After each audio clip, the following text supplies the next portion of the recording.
Hey, Brian. Hey, how you doing today? I'm doing great, buddy. How are you? Excellent, excellent. Good to hear from you. So I have to imagine that just getting a phone call with the words Martin Scorsese and it has to be like the thrill of a lifetime. Yeah, I'm like, who is that? Who's on the phone? What? No, that is the top of the mountain, greatest moment ever. I remember Alec Baldwin just did some documentary recently, and he goes, that was the greatest day of his life, and I will concur.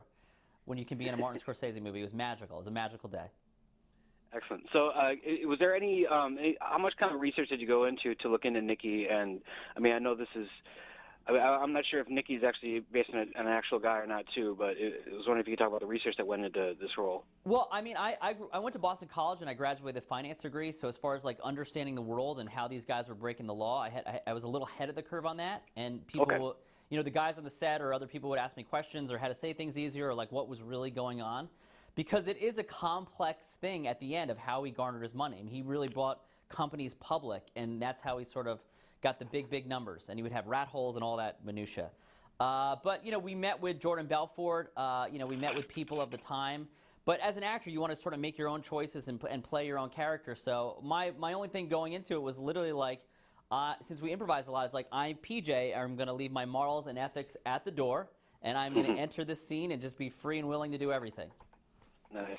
I mean, one of the things that really struck me about the film when I saw it last year was just like the energy. I mean, it was just it felt like something out of Goodfellas almost. It just that energy, like that portrayed on the film. I mean, what was that kind of like to experience on the set? I mean, was it just that kind of crazy to watch these scenes unfold? Yeah, it was crazy and it's intense. And you know, first of all, to work with Martin Scorsese is an incredible experience, and that's what these iconic directors kind of do, that, you know, they give you the confidence and freedom to do whatever you want. So like if you feel the best director of all time is saying go out there and hit the big shot and win, like that gives you some juice.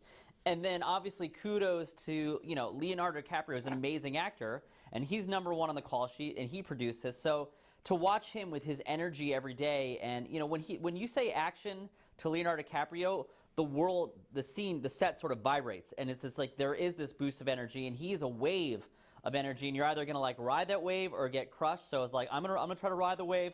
I will try to ride this wave, and it's awesome that you picked up on that.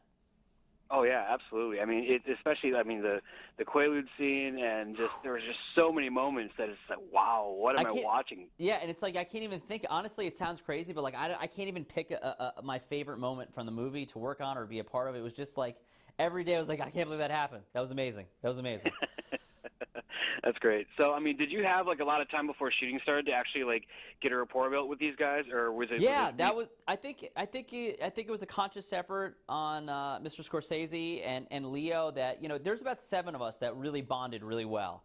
You know, because these characters were all friends with the real Jordan Belfort. So we wanted to sort of have that sort of just that not to be like necessarily be like these guys, but as far as copying who they were specifically, but it was more about just like we want to show that there's a friendship and there's a relationship there, and put that up on the screen. Excellent. So is there, I mean, like you said, there's no like favorite moment that you have from this, but I mean, is there something overall that just from being around all these guys, is there something in particular you took away from this as far as like work ethic on the set or anything like that that'll always stick with you after this film? Yeah, I mean, well, the good thing about, I mean, when everyone is sort of a top of their game when I think they're in a Martin Scorsese movie, I understand I think people get what a big deal that is and how special that is. But I mean, of a myriad of moments, I'll just remember just as a PJ the actor, I'll never forget one day when we were shooting. It was, you know, there's Jean Dujardin, who won an Oscar. I'm sitting next to Jonah Hill, who's nominated for an Oscar. Leo is nominated for an Oscar. And directing the scene and talking to us is the Oscar and icon that is Martin Scorsese. And I'm like, what am I doing here? How did I get here? And then making them laugh. All of them laugh was like, I will cherish that forever. That's awesome. That's awesome. So Yeah. is there, I see you have Walk of Shame coming up, and that looks like a different kind of hilarious. Yeah, that's a different kind of movie. That's a different kind of movie. Is there anything you can say about who you play in that? Yeah, I play one of the guys she encounters along the way. That's all. I'll save it that way. How's that? Okay. Because I believe she's like trying to like scramble to get to this job interview. Yeah, she had a rough night. She might have slept with somebody. I don't know. Walk of Shame. That's in the title. Excellent. So, just what would you like to say to anyone who for some reason didn't get a chance to see this in theaters about why they should give it a shot on Blu-ray or DVD? I just think I'll say it this way: when people come up to me and they saw who saw the film, they're like, "Oh my gosh, I love that movie so much. I saw it 4 times in the movie theater." So there's got to be maybe on DVD you don't have to pay. It's not as expensive, so you can watch it 30 times. Excellent. That's all I have. Thank you so much, PJ. Thanks, buddy. Have a good one.